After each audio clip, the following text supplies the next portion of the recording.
श्री शिवाय नमस्तुभ्यम। Hello friends, कैसे हैं आप सब। उम्मीद करती हूँ कि आप सभी मस्त एवं स्वस्थ होंगे।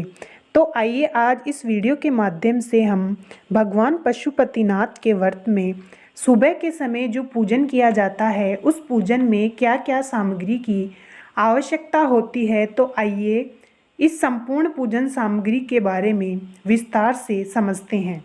पशुपतिनाथ व्रत का शुभारंभ सोमवार से किया जाता है। आप किसी भी सोमवार से इस व्रत को शुरू कर सकते हैं एवं यह व्रत 5 सोमवार आपको करना होता है। जब व्यक्ति के जीवन में बहुत अधिक कष्ट चल रहे हो, दुख चल रहे हो या आपकी ऐसी कोई मनोकामना है जो कई सालों से पूरी नहीं हो पा रही हो, तो आप भगवान भोलेनाथ का यह पशुपतिनाथ का व्रत कर सकते हैं।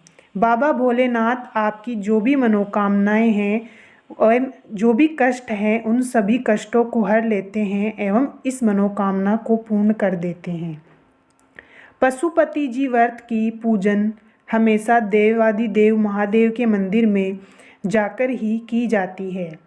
अगर आप भी यह व्रत कर रहे हैं तो इस बात का विशेष ध्यान रखें कि पूजन हमेशा शिवालय देवालय में ही करना है, जो भी शिव मंदिर आपके घर के नज़दीक में हो, क्योंकि इस व्रत में 2 बार मंदिर जाना होता है, एक सुबह के समय और एक शाम के समय।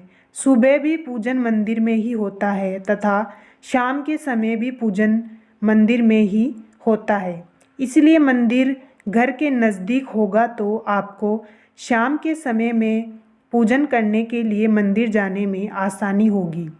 तो सुबह के समय की पूजन थाली तैयार करते हैं और उसी थाली को हम जब शाम के समय में पूजन करेंगे तब भी वही थाली लेके जाएंगे जिससे हमने सुबह पूजा की थी।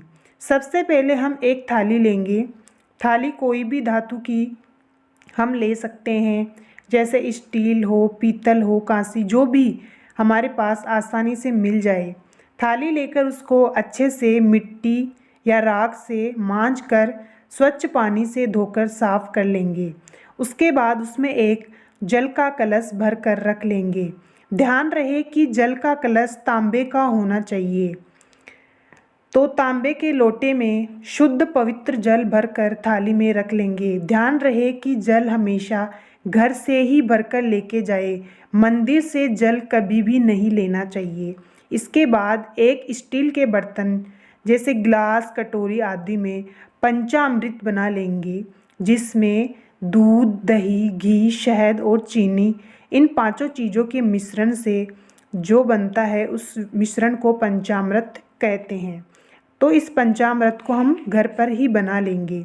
इसके बाद एक शुद्ध देसी घी का दीपक लेना है एवं घी गाय का ही होना चाहिए। शुद्ध गाय के घी का दीपक ही भोलेनाथ को लगता है। अन्य किसी भी घी का दीपक भोलेनाथ स्वीकार नहीं करते हैं। इसलिए मिट्टी के दीपक में गोल बाती बनाकर उसमें शुद्ध गाय का घी डालकर थाली में रख लेंगे। इसके बाद बाबा भोलेनाथ के श्रृंगार के लिए सफ़ेद और पीला चंदन रख लेंगे। अगर दोनों चंदन नहीं मिल रहे हैं तो एक तो लेना ही है। इसके बाद में काले तिल लेना है भोलेनाथ को अर्पित करने के लिए। अक्षत लेना है, अक्षत साबुत होने चाहिए। खंडित हुए अक्षत कभी भी भोलेनाथ को अर्पित नहीं करना चाहिए। इसके बाद में हम थाली में रोली रखेंगे जो माता पार्वती के श्रृंगार के लिए अत्यंत आवश्यक होती है। इसके बाद हम सिंदूर जो गणेश भगवान को अर्पित करना है। इसके बाद हम भोग लगाने के लिए मिश्री या चीनी या अन्य कोई दूध की मिठाई जो शुद्ध हो एवं आपके पास उपलब्ध हो। इसके बाद हम कलावा, जिसको मोली भी कहते हैं, वह भी थाली में रख लेंगे। इसके बाद एक बात का अवश्य ध्यान रखें कि थाली में जो सामग्री रखी है वह इतनी ही ले ताकि सुबह और शाम दोनों काम में आ सके। इससे ज़्यादा या कम सामग्री थाली में नहीं रखनी चाहिए। अब हम पूजा के लिए लेंगे धूप बत्ती या अगरबत्ती, माचिस आदि। अब हम भगवान भोलेनाथ के लिए रखेंगे जनेऊ। जनेऊ हम भोलेनाथ के साथ साथ भगवान गणेश जी को भी पहना सकते हैं। इसके बाद बाबा भोलेनाथ को अर्पित करने के लिए बेल पत्र जो 5, 11, 21, 51 जितने आपके पास उपलब्ध हो सके, अगर इतने ना हो तो एक तो ज़रूर लेना ही है। इसके बाद में शमी पत्र, धतूरा, सफ़ेद आँख के फूल, सफ़ेद आँख के नहीं मिले तो साधारण सफ़ेद पुष्प, क्योंकि भगवान शिव को सफ़ेद पुष्प अत्यंत प्रिय हैं, इसलिए सफ़ेद पुष्प जरूर रखें। इसके बाद भगवान भोलेनाथ को अर्पित करने के लिए एक मौसमी फल, जिस मौसम में आप यह व्रत कर रहे हैं उस मौसम में जो भी फल चल रहा हो वह फल रख लेवे।